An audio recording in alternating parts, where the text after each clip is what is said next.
Amigas y amigos, señoras y señores, cordial bienvenida a Facetas en el canal de YouTube de Iván Marcel Durán Fernández en esta emisión de este domingo 16 de octubre del año 2022. Esta es una presentación para CIFE de Uña y Consultoría Contable con los servicios de contabilidad, auditoría y tributación, calidad en capacitación y asesoramiento profesional. CIFE de Uña y Consultoría Contable en calle Quijarro 107, esquina Modesto Miste, zona central de la ciudad de Potosí.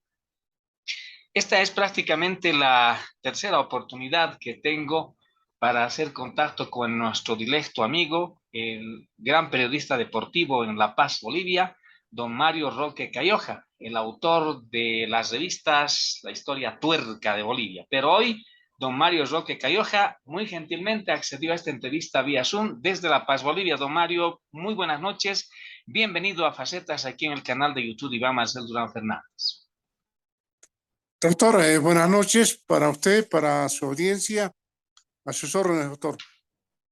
Muchas gracias. Hoy quiero aprovechar de manera breve, don Mario, dos temas, quiero enfocarlos para que un poquito en estas facetas, porque estamos donde otros no están, los que nos ven de manera periódica, primero conozcan algo que usted sabe muy bien porque usted vive en La Paz, ha nacido prácticamente en el departamento de La Paz. Y es que en alguna oportunidad había visto publicaciones suyas en el Facebook, compartiendo con nuestro directo amigo Iván Cerrudo Ormachea, respecto de la historia de la radiodifusión en La Paz, Bolivia, pero básicamente en esa radio de los años 70, que a mi juicio frente a la de los 60, 50, también fue una época de oro. Pero quiero que se refiera, nos haga conocer cuán grandiosa era la radio, por ejemplo, la radio Nueva América, con Raúl Salmón de la Barra, hablar del programa El Informal, en fin. Esa radio marcó también época, sin desmerecer de luego a las otras estaciones de radio. Adelante, don Mario, y una vez más, gracias por su presencia en este programa. Bueno, evocar ese momento de la radio en Bolivia para mí me trae mucha nostalgia. He tenido la suerte de trabajar junto a un grande de la radio como fue don Raúl Salmón de la Barra. Yo lo conocí en 1974 y en 1975 él me dio la oportunidad de tener un breve segmento de 2 minutos a 3 minutos en el Informal, que era un programa que se emitía a las 6 de la tarde, de 6 a 7 de la noche, que tenía enorme audiencia en la ciudad de La Paz. Competía con el canal estatal, el canal 7, que era el único en ese momento en el país. Y en el Informal estaban realmente personajes de gran dimensión de la radio.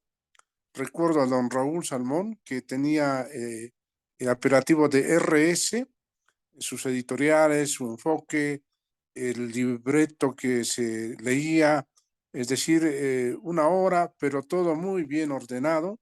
Estaban en parte la señora Celia Pardo, la locutora, una de las locutoras. Después Martín Salmón, también el hijo, participó del Informal. Don Lorenzo Carri, que era la pieza angular.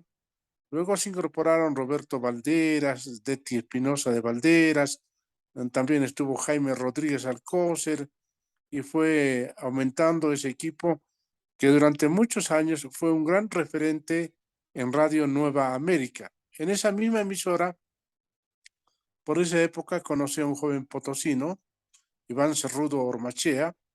Él estaba muy apegado, era una especie de disjockey, como hoy podríamos denominar, ¿no? Era un hombre que conocía bastante de la música juvenil y bueno, seguía los pasos de otros grandes que habían comenzado también en ese ritmo musical como Jorge Hoffman, y también está Raúl Novillo Alarcón, quien se proyectó hasta la BOA. Él fue miembro de la voz de los Estados Unidos.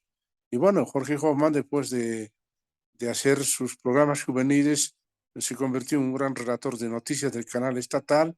También fue voz comercial de Radio Deportes, que era dirigido por dos potosinos ilustres, como es el doctor Remberto Echevarría Pozo y su hermano Grover Echevarría Pozo. Eso es lo que recuerdo de esa primera época, doctor. Otra radio que a mí, bueno, primero antes, la verdad usted lo ha dicho todo, ha tenido esa capacidad de resumir. Y aquí en Potosí yo solía escuchar el informal. Por ese fenómeno de la radio, los famosos espejos en el cielo, la onda media de Radio Nueva América solía escucharse en las noches, acá en Potosí yo estaba en colegio y solía escuchar, y el reprise del informal era a las 11 de la noche. ¿Estoy bien o estoy mal? ¿No? Se escuchaba eso. Pero otra radio que más antes, más o menos en el 74, 73, 74, recuerdo muy bien, era la radio La Cruz del Sur. Y si usted recuerda el programa El Chasquis Radial, y ahí había una voz, la de Roberto Valderas, que realmente era una voz incomparable. ¿Qué recuerdos tiene de esa radio, que junto a Radio Progreso de la Avenida Camacho, también fueron radios que se escuchaban en el interior del país gracias a su onda corta? Bueno, Radio La Cruz del Sur ha sido una emisora con una onda corta potente en 31 metros y en 49 metros. Era un referente informativo ese chasqui radial en la mañana, de 7:30 a 8 de la mañana, y también fue nombrado en el diario del Che, porque en esa época, en el sector de Ñancahuazú, ellos se guiaban a través de la información del chasqui radial. Fue una emisora que tenía un equipo potente porque tenía vinculación con evangélicos que eran de Canadá. Ellos habían proporcionado, los estudios eran en Miraflores, entonces fue la emisora con mayor potencia en esa época. Luego usted habló de Radio Progreso, evidentemente las primeras instalaciones de Progreso estaban en el barrio de Sopocachi, donde es la sede de la Confederación de Empresarios de Bolivia, porque fueron ellos los que impulsaron esta emisora y luego ya terminó en los estudios en Avenida Camacho, en los altos del vespertino Última Hora, ¿no? Entre Colón y muy próximo donde están hoy el Banco Ganadero. Son emisoras emblemáticas. Tuve la suerte también de estar en Radio La Cruz del Sur con Edgar Espejo. Teníamos un programa deportivo en la mañana después del Chasqui Radial. Hemos estado casi un año, recuerdo en 1979, nos tocó hacer programa en esos días típicos del golpe de Natuch Buch y teníamos que atravesar casi toda la ciudad para cumplir en nuestro horario, porque si algo en radio es, digamos, algo que no se puede fallar, es el horario, porque era una cita obligada con el oyente. Don Mario, gracias a esa su experiencia que usted ha tenido de estar en varios medios de comunicación, especialmente en los de radio y enseguida hablaremos del escrito, ¿cómo se preparaba un informativo en radio? Teniendo en cuenta que los medios eran los medios técnicos desde luego, pero los humanos siempre hubieron de capacidad, pero los técnicos eran muy diferentes a los actuales. ¿Cómo se preparaba para que conozca el público, la gente de este tiempo, del siglo XXI? Reitero, era muy diferente la tecnología. Yo considero que Radio Nueva América era una escuela para esto de la información radial. Estaba un equipo de prensa donde destacaba don Rodolfo Brun, era un paseño que durante muchos años radicó en Buenos Aires, entonces su apodo era el Pibe, era un hombre medio melancólico, misterioso, pero muy inteligente. Él era el encargado de elaborar las notas, porque todo estaba pauteado, no, nada podía estar sin libreto, tanto las grabaciones, la presentación de las notas, los reporteros tenían que incluir la cabeza de la nota y el final de la nota para orientación del operador de turno, para que luego pueda presentar la grabación respectiva. Entonces, un gran jefe de prensa que tuvo Nueva América ha sido don Mario Guzmán Aspiazu, considerado como uno de los mejores periodistas en el tema de la radio. Luego se quedó como jefe de redacción en Nueva América Jorge Guzmán, que era joven, pero él tenía un equipo, por ejemplo, recuerdo a José Luis Ortiz, estaba Pablo Cuentas, Rodolfo Brun, era un equipo muy, muy importante. en esa parte y además el informativo de Nueva América era un parlante en la ciudad de La Paz, estaba el señor Berríos, que era el locutor, conductor a mediodía y en la mañana. Con él estaba Daniel Sánchez, hacían dupla, antes que Daniel se vaya a Radio Panamericana en 1972. Justo este año son 50 años, pero Daniel se hizo más famoso en Nueva América acompañando al señor Waldo Berríos y era un parlante, era increíble cómo se escuchaba Nueva América, era un referente en la ciudad de La Paz. Entonces el libretaje era clave. Hoy se improvisa demasiado, una improvisación, pero que sorprende, a veces también espanta. Antes no, eran más ordenados. Eso es lo que recuerdo de los famosos libretos de Nueva América.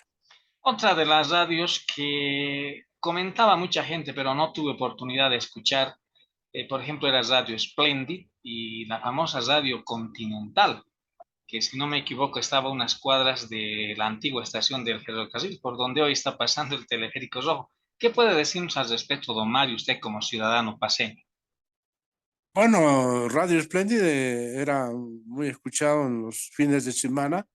Sé que en la época de los 60 también dio paso a las radionovelas, ha hecho su aporte. Luego también había otra radio, Aspiazu, que estaba cerca del colegio San Calixto, ¿no? O sea, también está en esa zona el colegio Ayacucho, el Liceo La Paz, la Casa Social del Maestro. Sobre Continental, la emisora de los Fabriles, sí, estaba muy cerca de la estación, en plena esquina. Hoy hay un colegio, continúan ahí sus instalaciones, una radio que tenía el respaldo de la Federación de Fabriles, porque en esos años existían muchas fábricas, entonces la contribución de los sindicatos era importante y quizás uno de los momentos que unía bastante la emisora Fabril era la transmisión de sus campeonatos que se realizaban en el kilómetro 7 cada domingo, y la cancha Fabril, etcétera, y tenía un programa también con Sadi Salinas en las noches, era dedicado a la música romántica, los versos, las composiciones, pero esa audiencia era espectacular y por la mañana tenía otro programa de felicitaciones con un compañero que le apodaban Gato. Él se encargaba de radio, era una especie de complacer discos, la música, y tuvo también su rol importante porque Continental mmm, ya en el año 76, el 77 fines, fue, digamos, un referente, amplificó la protesta de las mujeres mineras que se habían instalado en el arzobispado de La Paz, la famosa huelga de las mujeres mineras que forzó a que el gobierno de Banzer en esa época decretase una amnistía irrestricta y bueno, comenzó todo este proceso democrático en 1978. Luego hubo una sucesión de elecciones en el 79, el 80, el golpe, volvió la democracia el 82, en fin, tuvo su rol protagónico Radio Continental. En materia de medios de comunicación escritos, sabemos que usted también ha tenido bastante trayectoria y sobre todo experiencia, pero digamos, apartándonos brevemente del tema deportivo, ¿qué opinión tiene usted de los suplementos de carácter político? Por ejemplo, Cascabel, si usted mal nos recuerda, en los años 60 hizo Troya, si el término cabe, en una época en que todavía el MNS estaba en el poder, el golpe de Estado del 64, Barrientos, etcétera. Pero yo recuerdo, niño, por lo menos acá en Potosí, en la familia se compraba y estoy seguro que en toda Bolivia se leía Cascabel. Hoy, digamos, la sátira política, por lo menos yo no conozco en prensa escrita, digamos, la única que quedaría en radio es la de Confidencias en Panamericana. ¿Qué puede decirnos respecto de Cascabel, una publicación de sátira política de los años 60? Bueno, creo que ha sido un aporte importante de Pepe Luque, de Coco Manto, quien falleció el año pasado, si no me falla la memoria. Ellos han conformado un equipo muy interesante. Creo que todo nació en Radio Altiplano. Yo recuerdo ya de niño lo que hacían ese programa y también el famoso informativo Actualidades, que era muy sintonizado, muy escuchado en todo el país. Pero Cascabel marcó época, un periodismo, yo creo que irrepetible, porque hoy existe, como diría yo, un rechazo a la crítica. Nadie quiere ser criticado, no acepta ni la positiva ni la negativa. Entonces, ese aspecto es lo que nos preocupa y bueno, en los temas de Cascabel estuvo casi, por lo que contó Cocomanto, yo le hice un reportaje en 2006 en Santa Cruz y me habló bastante, unas 2 horas, me contó su experiencia en Radio Altiplano, sobre todo en Cascabel, porque luego de la radio saltó al impreso. Y Pepe Lu, que murió en Ecuador hace 2 años, Cocomanto, ellos fueron los... Rulo Bali también había otro, que era el tercero, Valdés, al que lo conocí yo en última hora, era el que hacía las caricaturas. Entonces, esos 3 personajes han sido importantes en esto del humor, de la sátira política, que como usted dijo, solo se mantiene ya con el programa de Confidencias, que lo dirige René Rosquella, es un chuquisaqueño que ya radica hace muchos años en La Paz. Estamos presentando Facetas en el canal de YouTube Iván Marcel Durán Fernández, gentileza de Silvia de Viña y Consultoría Contable. Y estamos con Mario Roque Cayoja, destacado periodista desde La Paz, Bolivia. Don Mario, ahora permítame que por algunos minutos, ya ingresando a la segunda parte de este programa y tal como le había indicado hace algunas horas, permítame que hablemos, usted conoce desde luego con todo lujo de detalles, publicaciones que se han hecho a propósito de la tragedia de Biloco de septiembre de 1969, en la que lamentablemente todo un equipo, el Die Stronger, se perdió. Murieron todos en un avión del Lloyd Aero boliviano. ¿Qué recuerda usted de publicaciones? Al margen de que yo tengo en mis manos, usted seguramente conoce esta publicación, la de Die Stronger, que es de 2019. Pero ¿qué puede decirnos respecto, reitero, de publicaciones sobre la tragedia aérea de Biloco o en Biloco? Bueno, este fue un golpe tremendo, esto fue un golpe tremendo para los aficionados del fútbol y del club Die Strongest después de una presentación en Santa Cruz, ese avión en el que también tenía que haber retornado el presidente de la época, Luis Adolfo Siles Salinas, no tomó por X, Z circunstancia, nunca se supo con exactitud por qué no vino en ese avión y porque el 26 de septiembre hubo el golpe de Estado en La Paz, el fin ya del gobierno de Siles Salinas. Hasta el día de hoy no está develado. Yo hace poco leí un artículo que da a entender que hubo un complot para eliminar al entonces presidente, pero que a último minuto el presidente no subió al avión y en el mismo ya estaba el plantel de Die Strongest y digamos, este trabajo de alerta lo hace el familiar de uno de los empresarios de la minería que falleció en ese vuelo. No voy a dar el nombre por razones obvias, pero sí los detalles que ellos hicieron saber, lo leí hace poco, me hicieron pensar que esto del accidente no fue tan accidente y no está tan cerrado el caso.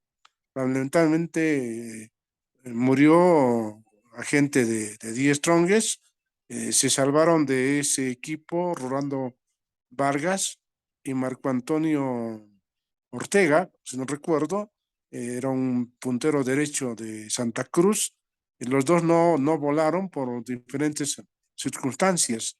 Yo hace 2 años conversé con don Rolando Carvajal, más conocido como el perro Vargas, porque toda la familia era bolivarista y era el único stronguista, eran varios hermanos.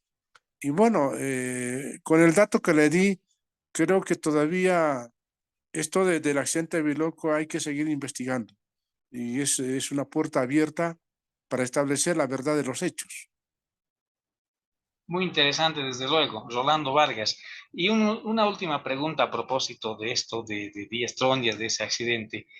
¿Cómo vio usted el tema de que entre comillas, por ese accidente, Die Stronger post-accidente prácticamente tuvo otra fisonomía. Por ejemplo, hablamos de Juan Américo Díaz, hablamos de Otranto, de Mario Pariente, de Luis Esteban Galarza, de Romerito, en fin, es una buena camada de jugadores que, si no me equivoco, fueron enviados desde Argentina, porque muchos equipos argentinos se solidarizaron con esta tragedia que sufría el fútbol boliviano en 1969. ¿Qué nos dice al respecto, Don Mario?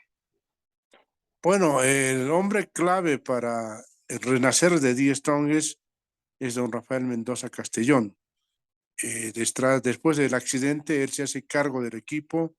Indudablemente, periodistas de la época, empresarios, fueron elaborando un tejido que permita que Die Strongest vuelva con fuerza. Es así que se hacen contactos con Armando J. Armando, que era el presidente de Boca Juniors por muchos años, y logran una unión entre los decanos del fútbol argentino y boliviano, en este caso Die Strongest, fundado en 1908, y Boca Juniors, que ya era un equipo con grandes pergaminos en Argentina, y precisamente Armando J. Armando hace que se refuerce con dos jugadores de las divisiones juveniles de Boca. Luis Fernando Bastida, que era un puntero derecho, y Romerito, que era un mediocampista. Ellos dos vienen, refuerzan al equipo y bueno, también se hacen algunas contrataciones. El caso de, se va reforzando con Gary Ágreda, en fin, el equipo es dirigido por Freddy Balda, que en esa época era considerado uno de los mejores directores técnicos que había en el país. Y bueno, Die Strongest vuelve otra vez a destacar y después ya llegan los nombres que usted citó, Cacho Tranto, en fin, Luis Esteban Galarza de la camada después del accidente, un joven paraguayo que tenía un hermano mayor, Arturo, que jugaba en Bolívar. Entonces ellos, luego aparece Luis Iriondo, que era hermano, su hermano había fallecido en el accidente, era un símbolo para los yungueños, felizmente Lucho logró ser un buen defensor, se proyectó hasta la selección nacional, tuvo una destacada participación en el Mundialito de 1971 en Brasil y luego durante muchos años estuvo también luciendo la verde y jugando en Die Stronger, aunque su carrera terminó en Always Ready. Un personaje importante y Mario Pariente era un cochabambino bastante hábil. Luego Nilton Pinto era un puntero izquierdo que había llegado al país para jugar en Always Ready. Y luego está el famoso tanque Juan Américo Díaz, que se identificó plenamente con Die Strongest y en fin, ese fue el equipo base para la recuperación del cuadro atigrado. Como siempre, realmente es algo agradable conversar con usted, escucharle, con esa memoria mágica que usted tiene. Parece un libro abierto y la verdad, lo felicito. Realmente usted trae a la memoria hechos y acontecimientos. Hoy hemos hablado de la radio en La Paz en los años 60, 70, y de ese pequeño episodio deportivo, luctuoso por supuesto, la tragedia aérea de Biloco. Casi en el final, don Mario, hay nuevas proyecciones para seguir haciendo publicaciones deportivas como la memoria tuerca, etcétera. ¿Qué hay en preparación? ¿Alguna novedad, don Mario? Bueno, sí, estamos queriendo hacer algo de crónicas periodísticas. A ver, vamos a ver qué pasa. Hay un proyecto también de seguir con temas del automovilismo, pero digamos ya una especie de biografías actuales, en fin, vamos a ver cómo va digamos, la parte económica, ¿no? El respaldo publicitario. Bueno, ya creo que hemos dado los primeros pasos, pero estamos queriendo un poco seguir potenciándonos a través de las redes sociales, tener otras iniciativas. Yo agradezco tanta gente que nos sigue en todo el país.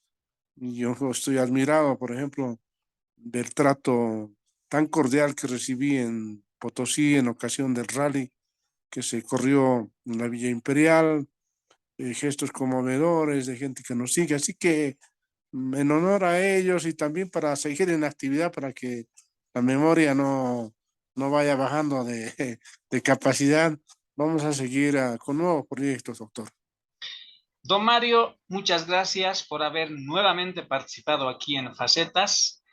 De manera periódica estaremos siempre con usted porque, como dije hace algunos minutos, es muy agradable conversar, sobre todo escuchar esa paciencia y sobre todo esa magia que tiene su memoria para recordar hechos tan importantes, sobre todo en el deporte. En el final, un hasta luego y un mensaje para Potosí, para Bolivia y el mundo, porque Facetas está cabalmente en todo el mundo.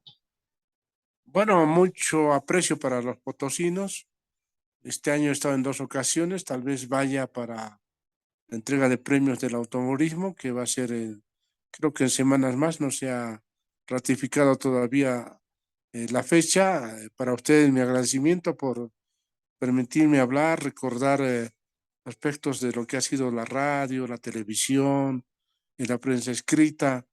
Y ahora, sin pensar, estamos usted y yo metidos en esto de las redes sociales, creo que con interesantes experiencias. Así que gracias, doctor. Mucho afecto para Potosí. Muchas gracias. Hemos conversado con el periodista Mario Roque Cayoja desde La Paz, Bolivia. Hoy hemos hablado de las radios en los años 60-70 en La Paz. Hemos hablado también sobre la tragedia aérea de Biloco, de manera breve, por cierto, y las proyecciones que tiene este gran periodista paceño en todo el país. Muchas gracias una vez más, don Mario, y a ustedes, amigas, amigos, señoras y señores, gracias por su deferencia. Hemos presentado Facetas en el canal de YouTube de Iván Marcial Durán Fernández. Fue una presentación para Cifre de Viña y Consultoría Contable. Muchas gracias por su atención. Volveremos en cualquier momento con las facetas de la vida.